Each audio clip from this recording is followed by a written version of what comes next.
The kettlebell clean and press, one of the more fundamental movements that you will do in kettlebell. It transfers the clean, this rack position, the rack position is what you see right now. This is a good resting position when you have a kettlebell. You will see this a lot in your journey of exploring the kettlebell. Notice that the bell handle is at a 45-degree angle, and the L of my hand is in the L of the kettlebell right here. I'm not barbelling this handle, making it flat. It's in the corner. You got a nice 45-degree. I got 3 points of contact here. 1 in the L of my hand, 2 in the outside of my hand, and 3 on my forearm. My forearm is resting right here in this nook of the kettlebell. And with this old rusty kettlebell, you can see where the moisture from my arm is creating rust along this bell. That's proper technique for what I teach. Now, by all means, if this barbell handle position, this grip style works for you, do it, by all means, okay? A lot of people do it, no big deal. I teach the L of the hand into the L of the kettlebell. It's very comfortable. Now, where this matters is really mainly the snatch. It all depends on how much pressure you can endure pushing into your forearm. The bell is resting on the forearm. It can be uncomfortable, but you learn to endure. Your body will toughen up. Now, when I do a snatch, if you have this barbell grip, that bell will flip over onto your forearm, and that can be uncomfortable. Okay? With this other grip, it will turn and spin around into the hand. And I'll just demonstrate here for a moment. So when we do a snatch, I'm going to end up in that 45-degree position. And you spin the bell around your hand. If you can see that, which went right there, and it didn't smack my forearm. So that's what we're trying to prevent. Now, where you will see this as well is like a dead clean, where you begin with a deadlift and you end in this rack position. Something like this.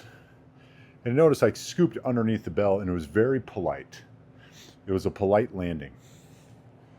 So we must find what works for us.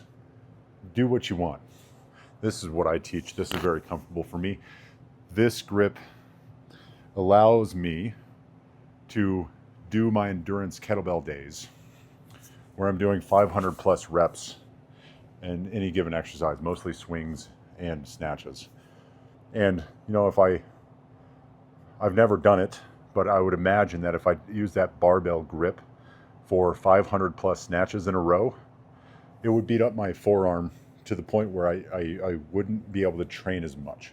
There's a lot of bruising that happens. So, and the other grip isn't perfect. Like the 45-degree grip isn't perfect. It still bruises my wrist, and that's fine. I would actually recommend that you train. Here's the deal. When you begin moving this bell around your hand, you will get bruised, okay? I encourage you to keep training with a light weight, 16 kilograms with a bruised wrist. Here's why.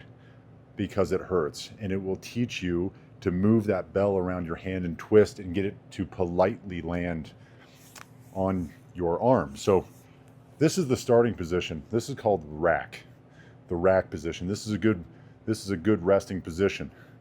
If you want to do like a 30-minute session with a kettlebell where you don't put it down, you can hold the kettlebell in this rack position, start doing some marching drills to get that cross-body stabilization, right? Get both sides firing. And you'll see this for the rest of your time in kettlebells. This is really good. Now notice, It all depends on what you want to do. There is not a right answer here. You will see me have my forearm straight up and down. That's good. It creates more leverage on this side of the body. This side of my core is firing to keep me from breaking in half. Cross-body stabilization, connecting the middle to the bottom and the top parts of our bodies. Sometimes I will come over to my chest and let it rest, depending on what I'm doing. If you go for a long walk with a kettlebell, this is going to be preferred. I'll even bring this hand up here and hold it. But this is the modified rack position. And you can experiment with this. But you get really good at this. See again, 45 degree. It's just comfortable. This isn't that comfortable. Play with it and see what you guys like. I like that 45 degree handle, that hold, that style. That's good for me. Now, this is the intro to into the press, right? We just did kind of a master class of the rack position, which when we go over the dead clean with a swing clean, this is the ending position, right? So if I do a swing clean right now, this is the ending position. So I'll demonstrate here. Throw it forward, swing, come up. And you end right here, right? And you can be as polite as you want. Here's one with the barbell grip. And it just kind of slams into your forearm. It's not the most comfortable thing. You can slow it down by gripping that handle as hard as you can to slow down the rotation. That's totally viable. But again, at what cost? What does it cost you to do that? It's going to cost you energy for sure. And depending on what you're training that day, maybe that's not the most advantageous thing for you to do. This is smooth. There's a reason why it exists, and there's a reason why a lot of kettlebell practitioners use it. 45 degrees. It's polite. And it just lands gracefully. So do what you want. Now, pressing. Okay, this is our starting position of the press. Palms are facing inward. Okay, a very safe press. There are different styles, but an intro to the press is going to be just a strict press straight up, and we are going to do palm forward. Forgive me if you can't see. Now, if I do this here, palm facing inward. When I go up, I rotate, palm facing forward. That's called an open shoulder. If you have shoulder impingements or mobility issues, or you're deconditioned here, start here. Okay, do palm facing inward, and the ending position is going to be palm facing outward. If you're not deconditioned or you want more of a challenge, you can keep that palm facing to the inside of your body, and it just works a different part of your shoulder. It does different things. It's all good. We do everything here, right? There's not one right way. It's whatever works for you. But that is essentially what we're doing. The whole idea of kettlebelling is to keep this bell as close to your midline as possible. And that's what we're doing. We're moving that bell around our body. We're not moving that bell, or excuse me, we're not moving our body around the bell. Straight up, straight down, keep that bell as straight as possible, going up and down. Open shoulder, you can do closed shoulder if you want to. Sometimes that feels weird, no big deal. Now, that's essentially it. Now, the clean and press. You will see that over and over. A lot of times, you can add those two exercises together in sequence for your workout. You can add the clean, go right into a press, and back down, and that is 1 rep. That's really good, right? We're getting cross-body stabilization the whole time. We're getting a deadlift into a rack, into a press. So the press is beautiful. The press is beautiful because if I turn to the side, look at my posture, right? If you got poor posture and you're hunching it all day, right? Nothing wrong with that if that's your style. You can do that. But is it the most advantageous thing for you right now in your circumstances? Look at this, right? It forces, this weight is in front of my midline. So it's forcing the abs contract. I have to stand up straight, so it's getting my thoracic spine engaged. And this is, look at me now, right? Straight up and down, really good posture.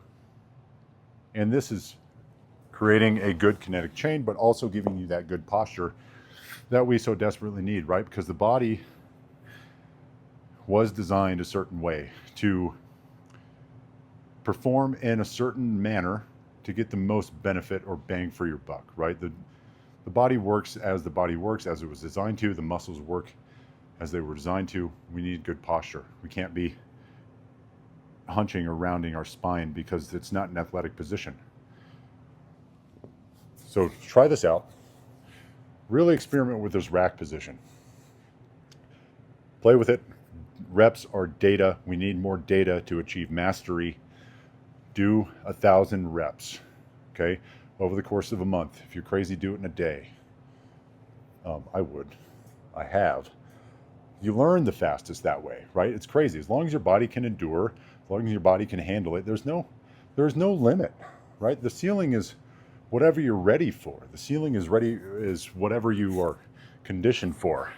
But how do you break through a ceiling? You got to do something that you're not used to, right? Force that adaptation. So start with closed shoulder, go to open shoulder.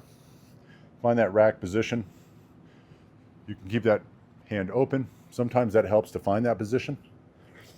One thing I'll say here, as you're beginning, if you pick up this bell, and you're attempting to get into that rack position for the first time, such as through vehicles such as the clean, use that other hand. Assist yourself, okay? And then move that bell into the position that you need, okay? So I'm in barbell position here. Okay, that's not right. I really want to go for that 45-degree angled grip. Move that bell into position every time. Muscle memory, muscle memory, muscle memory. That's what we're doing. Really feel that, and then once you do that enough times, you have enough data sets, you will find that automatically you will not have to think about it, and your wrist will thank you. So play with that. Play with some dead cleans. Haven't gone over that yet. But get into this rack position. This is the ending position. This is the starting position of a deadlift. Right? Figure out how you get there. And we're just standing up. We're just standing up. I'm not arching way back. I'm just standing up straight. So that's what kettlebells teach us to do. They teach us to stand up. Right? No more, if you sit at a desk, some type of administrative position, this is great for you, right? Add the swing, add the squat, add the clean and press, and you will correct all of the negative or disadvantageous adaptations that sitting at a desk creates with just these few movements, 10 reps a day or whatever. Then eventually you'll get to 500 on your endurance days, and that's the goal, right? That's the goal. This is a 16 kilogram here, and we learn to own this weight. The weight does not own us. We can do whatever we want with this weight. We can do 750 swings in a row if we want to, 1,000 swings in a row. We can train for an hour. We can do anything we want with this bell because we own it. Our body has adapted. And that's a beautiful thing. So, went over the rack position, 45 degrees. Went over a press. One important note before we part ways here. Look at my hips. I'm in anterior pelvic tilt right now. Ass is up and out. That's not what we want to do. We want to go into posterior pelvic tilt. Bring that pelvis underneath you. Bring that, remember, if you watch the other video about the swing and the hinging, you will notice that the glutes, there's a recurring theme. The glutes are the main vehicle of the human body. They support the majority of the axial load. So every time you do a rack or a press, your glutes are firing. They're underneath you. My glutes are firing right now. They're supporting my lower back. Abs are tight, chest is down. Posture is good, but my abs are tight. And then we press. And that's what we're doing. I'm trying to bring the abs down, the chest down, activate the abs, we're bracing, and glutes are underneath you. Squeezing those glutes. That's your stability, that's your rigidity, right? So practice that, don't forget that. Doesn't matter if it's kettlebell or clubs. If we're in the top position of a press, or if we're in the top position of a snatch, glutes are firing. Your lower back will thank you. Every single time your glutes are firing at the top position, that's what creates stability. And that's safe position. So grab a kettlebell, learn how to use it, become hard to break. Not impossible, just harder.